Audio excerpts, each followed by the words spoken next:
What is good, everybody? Welcome back to another episode brought to you by the League FFB. Today, we are going to be talking about cornerstone running back pieces for your Dynasty Fantasy Football rosters. And I get it, cornerstones and running backs probably don't belong in the same sentence, but let's think about this video as some of the better young running backs that you can have on your Dynasty Fantasy Football rosters. So we will be talking about the top 15 players. We will be ranking them in tiers so you guys see how I am grouping them stacked up against each other. So with that being said, let's not waste any more time. Let's hop right into today's video and let's start talking about these running backs.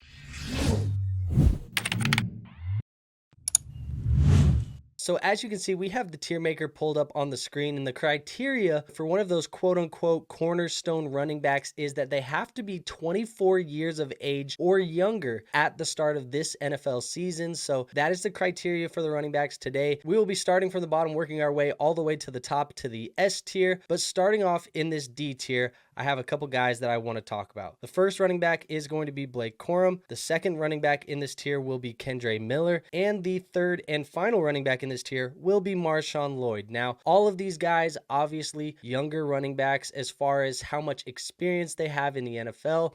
MarShawn Lloyd out of USC this year in the NFL draft to the Green Bay Packers. Kendre Miller last year to the New Orleans Saints out of TCU. And then Blake Corum obviously out of Michigan to the Los Angeles Rams. I think all of these guys are very talented running back prospects. They haven't got any type of on-the-field experience for the most part. Kendre Miller obviously the most of those guys, but he didn't play much last year after battling a bunch of injuries. I think all of these guys have the talent to find roles in their backfields. Now, let's start off with MarShawn Lloyd because he probably has the most crowded backfield out of all of these guys in here today. So he has A.J. Dillon and Josh Jacobs being a new running back that has been added to the Green Bay Packers this offseason. Obviously, he got a contract which has a lot of money and a lot of years on it, but a lot of that is funny money and funny years. So it's not necessarily the longest of contracts if you look into the details. I think MarShawn Lloyd could find himself as the RB2 in this backfield as early as this year. I think he can surpass A.J. Dillon pretty quickly. We're already hearing reports about him having a good camp this year, a rookie camp, an OTA, all of that stuff. So MarShawn Lloyd, he is a guy that I'm very excited about. I had him as the RB4 in the class coming into the NFL draft this year, so I definitely like some MarShawn Lloyd. Now moving on to Kendre Miller. Kendre, a very talented player as well. Obviously got the draft capital last year, and Alvin Kamara had a killer fantasy football season, but the majority of Alvin Kamara's production was in the air through the receiving game. Now, Kendre, like I mentioned, he missed a lot of time. He is probably going to be the most efficient running back on the ground between the tackles here in the Saints offense, and I think this year he has a chance to establish himself as that early down grinder. Now, Alvin Kamara, he's probably still going to take some passing down work. He's probably going to still be a goal line back in this offense, but Kendre Miller, if he can establish himself in year two, it's hard to imagine that the New Orleans Saints are going to keep giving Alvin Kamara money as he gets into that 30-year-old age, as he continues to get older, as he gets more inefficient. So Kendre Miller, maybe he's a slow burn at the running back position, which typically isn't the most exciting thing or the most desirable thing for our Dynasty Fantasy Football rosters, but he does have some opportunity here on the horizon if he can seize that opportunity. And then the last one, Blake Corum. Blake Corum, super talented running back. I'm a big Blake Corum fan. He goes to the Los Angeles Rams, where obviously Kyren Williams broke out last year during 2023. Now, the matter at hand is going to be if Blake Corum can establish himself in a backfield where Sean McVay wants to give multiple guys touches. Sean McVay typically doesn't give a RBBC type of feel to his offenses. He does like to find his guy, and then he just runs the wheels off of that guy. Maybe that's Kyren Williams for now, but maybe Blake Corum is the long-term answer. I'm not necessarily sure. I still like Kyren Williams. I still like Blake Corum. Blake Corum, he profiles as the better goal line back. I just think is the more talented back in the backfield, but I think Kyren Williams gets the first crack at everything. He's earned that based off of his production last year. So this is going to be a very interesting backfield. And I understand if you're a big fan of Kyren Williams based off of what he did for fantasy football teams last year, but I would not be surprised if Blake Corum finds himself in a larger role than normal in this Rams offense because he's just that damn talented. I think the kid is special. So had him as my RB3 coming into the NFL draft. He remains that. I think he is going to be very good in this Rams offense. And I think he has the opportunity to go up a tier tier if he does get that set opportunity. Now, moving on to my C tier here, I also have 3 guys in this tier. This tier is going to consist of Zamir White, Javonte Williams, and I'm also going to put Tyjae Spears in this tier as well. And these are guys that I have liked in the past. Obviously, there have been some unforeseen circumstances where their backfields have got a little bit murkier, or they're just maybe not the most talented running backs ever, but I still think they're a tier above the guys below them just due to some opportunity that they will have this year. Now, Zamir White, I've liked Zamir White. He obviously didn't get a ton of draft capital, and then Josh Jacobs was in front of him for a long time. It seems like he's going to have the backfield this year. I don't think he is super talented. I think he is going to be fine with the touches that he is going to get,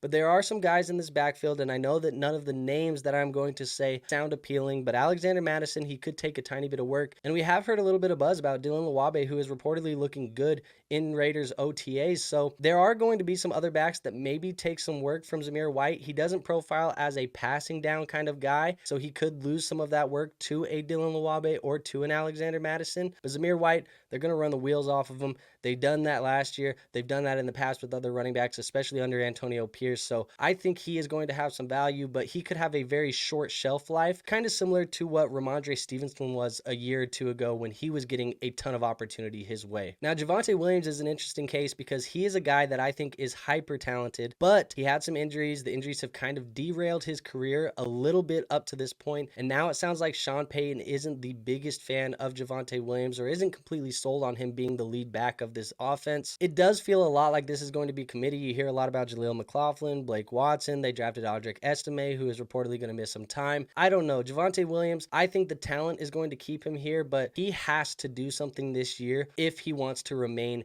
as a top 15 dynasty running back. Otherwise, I think pretty much the door is going to shut on what Javonte Williams could be. But I was a fan of him coming out of North Carolina, so it's now or never. We will see what Javonte Williams does this year. And then Tyjae Spears, a very talented running back. I've been banging the drum for Tyjae Spears, and then it looked like he was going to get the backfield. We even said on this channel that the Titans were going to add another running back in this room. We just thought it was going to be like a Devin Singletary, Zach Moss, one of those types of running backs. But they go out, they added Tony Pollard. Maybe Tony Pollard is not much better than the names that I mentioned, but they definitely paid him some money. So it feels like it's going to be an RBBC. I think that Tyjae Spears will be the 1A. I know the money doesn't necessarily say that, but I think the talent will say that. So we will see what happens with Tyjae. I think talent will win out. At least that is the hope here with Tyjae Spears, but definitely another running back that we should be looking at in this C tier with Javonte Williams and Zamir White. Now moving on to our B tier, we have 4 players in this tier. This is going to be Trey Benson, James Cook, Kenneth Walker III, and Jonathon Brooks. And look, man, we got 2 rookies in this tier. These were my running backs 1A and 1B in the NFL draft class this year. Jonathon Brooks coming off the ACL, getting the highest draft capital in this draft, going to the Carolina Panthers. And then Trey Benson, the second running back off the board, he goes to the Arizona Cardinals. Both of these guys, I think, are going to be the RB1s in their offenses long term. Now, Jonathon Brooks, he doesn't have a lot to overcome other than the injury. Obviously, he is going to be the #1 lead back in this offense. But Trey Benson, he is going to be behind James Conner. I think that with James Conner only having 1 more year on his contract, him being a little bit older, Trey Benson probably spells James Conner this year in 2024 and then takes over the backfield in 2025 as the RB1 for Kyler Murray, Marvin Harrison. This entire new look Arizona Cardinals offense, it will be Trey Benson. I think both of these guys are great. They have the pass catching ability. They have the rushing ability. They're going to be very solid dynasty fantasy football running backs for at least the next 2 or 3 years. Now the other guys, more so the veterans in this tier, Kenneth Walker, James Cook, they have been productive when they've been given the touches in their backfields. Kenneth Walker, he's going to have a new look offense this year. Obviously, you have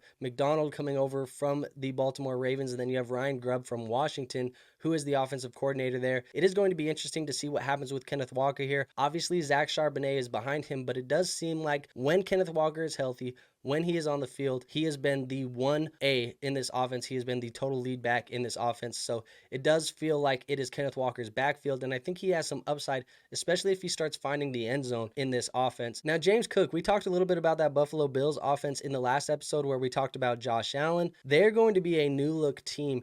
Joe Brady's still the offensive coordinator, but Stephon Diggs out of town, Gabe Davis out of town. It's going to be Dalton Kincaid and James Cook, probably Keon Coleman, Curtis Samuel, Khalil Shakur, a mix of those guys as well. But it feels like, to me, the guys that they're going to have to rely on to get this offense going, to make it hum early on in the season, is Dalton Kincaid and James Cook. James Cook, when he's been given the touches, he's been great.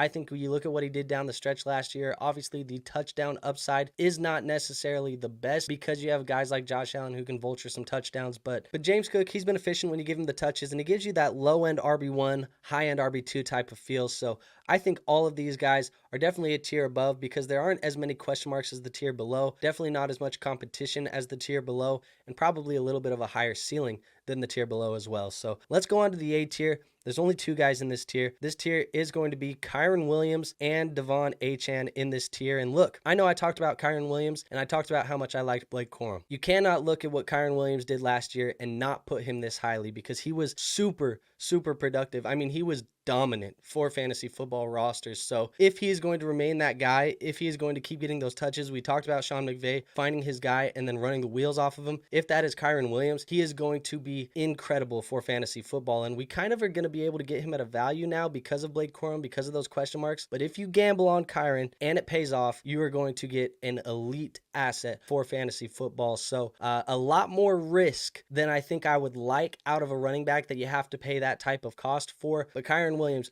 we've seen it. We've seen him do it. So I think he can do it again if that is the deal with Sean McVay. Now, Achane, almost a little bit of a similar situation because you talk about Kyren Williams, Achane, they're a little bit smaller backs. They're not your prototypical running backs, and both of them have dealt with injuries before in the past. We've even seen it at the NFL level. But Achane, when he got the touches last year, he was putting up like 50-point weeks for our fantasy football rosters. Now, you know they gave Raheem Mostert some extra money. You know they brought in Jalen Wright. Probably going to be a committee approach. But Achane doesn't need a ton of touches for him to be hyper efficient. I think both of these guys are a little bit risky. You feel a lot better with them if they are your RB2 in your lineup that you don't have to rely on each and every week. But the spike weeks are going to be massive. I think that both of these guys deserve to be in the A tier just because of their ceiling alone. They're much higher ceilings than pretty much anybody at the running back position aside from the guys here in the S tier. And now we talk about cornerstone pieces, right? This is the running back position. These three guys, the S tier, are the only guys that I would even consider cornerstone running backs. You can have them on a rebuild. You can have them in a contending roster. And I would agree that these guys are cornerstone pieces.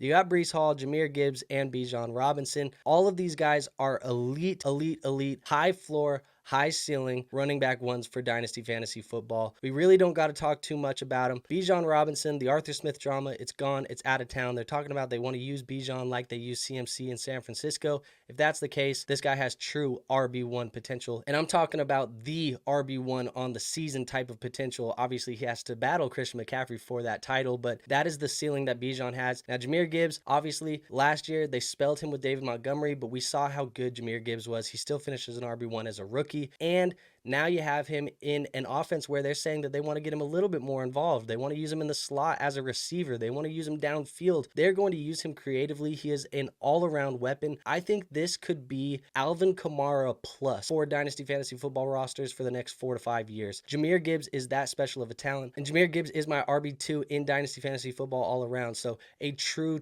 weapon for our Dynasty teams. And then Breece Hall, we saw what he did last year. When they give him the rushing work, when they give him the receiving work, he is a beast, and he's going to get that this year as well. They brought in Braylon Allen. They brought in Isaiah Davis. We're not really worried about these guys. Breece Hall has the best hands in that backfield. Aaron Rodgers should be back under center, hopefully making this offense a little bit more efficient, giving Breece Hall some more goal line opportunities. I think Breece Hall, the Dynasty RB3, and I don't really care which way you put any of these guys within these tiers. If you have one guy above the other in one of these tiers, it doesn't matter to me. But this is the way that I currently see the running back market as far as those 24-year-old or younger assets that can be considered quote-unquote cornerstone pieces for your roster. But the true cornerstones in the running back rooms are Bijan Robinson, Jahmyr Gibbs, and Breece Hall. Now, that is all I have for you guys today. Like I said, we will be getting through all of these positions. Quarterbacks and running backs are now out of the way. Wide receivers and tight ends next week. And so with that being said, if you did enjoy the video, go ahead and hit the like button. Also, make sure you guys are subscribed to this channel. Hit the notification bell. That way you guys never miss a future upload. And also make sure you guys are members of the Discord. We do have a Discord.